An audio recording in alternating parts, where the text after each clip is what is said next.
Welcome to my channel Krishna blogs. মই আজি আপোনালোকক দেখুৱাম এখন মাৰ্কেট দেখুৱাম। ইয়াৰ বহুত পুৰণি মাৰ্কেট হয়, ভাস্কৰী গামা বুলি ঠাইডোখৰ নাম হয়। গতিকে আপোনালোকে চাই থাকিব, ভিডিঅ'টো চাই থাকিব। আৰু আপোনালোকে গম পাই আছে বৰ্তমান অসমৰ পৰিস্থিতি বহুত বেয়া আছে অসমত। গতিকে আপোনালোকে চৰকাৰে যিটো নিয়ম নীতি দিছে সেইটো মানি চলিব। আৰু 65 বয়সস্থ যিবিলাক লোক আছে বাহিৰত নোলাব, আৰু সৰু কণ কণ ল'ৰা ছোৱালী যিবিলাক আছে সেইবিলাক বাহিৰত ওলাব নিদিব। ওলাব দিলেও সিহঁতক মাস্কটো পৰিধান কৰিব দিব। মই এনেইতো ঘৰৰ বাহিৰত অকণমান ওলাবই, বা বাহিৰত অকণমান ওলালেও তাতে মাস্কটো পৰিধান কৰিব, কিন্তু নোযোৱাটো ভাল হ'ব। চৰকাৰেতো আমাক সেইটো কৈ আছে। গতিকে আপোনালোকে পাৰে যিমান পাৰে মাস্কটো ন'জ মাস্কটো ব্যৱহাৰ কৰিব। আৰু চৰকাৰৰ নিয়ম নীতি চলিলে আমি সুৰক্ষা থাকিব লাগিব। চৰকাৰতো কৈ আছে, তথাপি নিজে সুৰক্ষিত থাকিয়ে আমি আমাৰ এই কৰোণাৰ পৰা মুক্ত হ'ব লাগিব। গতিকে মই বিশেষ নকওঁ। বৰ্তমান মই আজি ভাবিলোঁ, আমাৰ বৰ্তমান লকডাউন চলি আছে। বৰ্তমান মই গুৱাহাটী আছোঁ। লকডাউন চলিলেও গুৱাহাটীত বৰ্তমান ভালে। ইয়াত 7টা কৰোণা হৈছিল, ইয়াত সকলোখিনি ভাল হৈছে। গতিকে গ্ৰীণ জ'নত আছে দুখন ইয়াত ডিষ্ট্ৰিক্ট হয়, চাউথ গোৱা, নৰ্থ গোৱা, দুখন ডিষ্ট্ৰিক্টতে গ্ৰীণ জ'নত আছে। গতিকে ইয়াত অসুবিধা নাই। বৰ্তমান আমিও আজি ভাবিলোঁ মাৰ্কেটলৈ যাম। এতিয়া আমাৰ পৰা ভাবিলে মাৰ্কেটত যাম। ইয়াত সকলোবিলাক সুবিধা হৈ আছে, অসুবিধা হোৱা নাই। গাড়ী মটৰ চলিছে, গাড়ী মটৰ চলি আছে। মানুহ গ'লেও নিয়ম নীতি চলি আছে।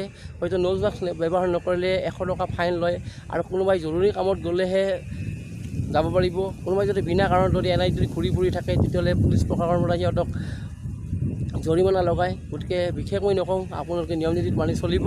আৰু এতিয়া মই ভিডিঅ' আৰম্ভ কৰিছোঁ, আপোনালোকে চাই থাকিব। এতিয়া মই আৰম্ভ কৰিছোঁ, ভিডিঅ'টো চাই থাকক।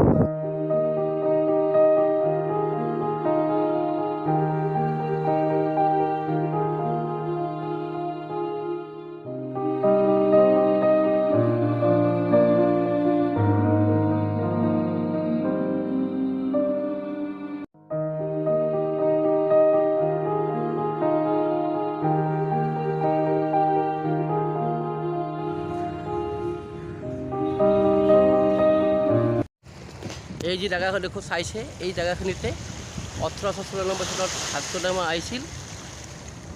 ভাস্কো দা গামা এই ঠাইডোখৰতে বেপাৰ বাণিজ্যলৈ আহিছিল, আমাৰ ভাৰতবৰ্ষত আহিছিল। আপোনালোকে জেগাখিনি চাই থাকক। ইয়াৰো যিখন মাৰ্কেট আছে, ডাঙৰ বজাৰ, আপোনালোকক দেখুৱাই আছোঁ, আপোনালোকে চাই থাকিব। আৰু বৰ্তমান এই যিখিনি মই ঠাইত আছোঁ, এইখিনি ভাস্কো দা গামাই হয়। ভাস্কো দা গামাৰ নামেৰে যেতিয়া আপোনালোকে চাই থাকিব ভিডিঅ'টি, মই আপোনালোকক আৰু ইয়াৰ মাৰ্কেটবিলাক সকলোবিলাক দেখুৱাই আছে আপোনালোকে।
ভাল লাগে আপোনালোকে লাইক কৰিব, কমেণ্ট কৰিব আৰু কাষত থকা বেল আইকনটো দবাই দি মোৰ চেনেলটো ছাবস্ক্ৰাইব কৰিব। ধন্যবাদ। জয় অসম।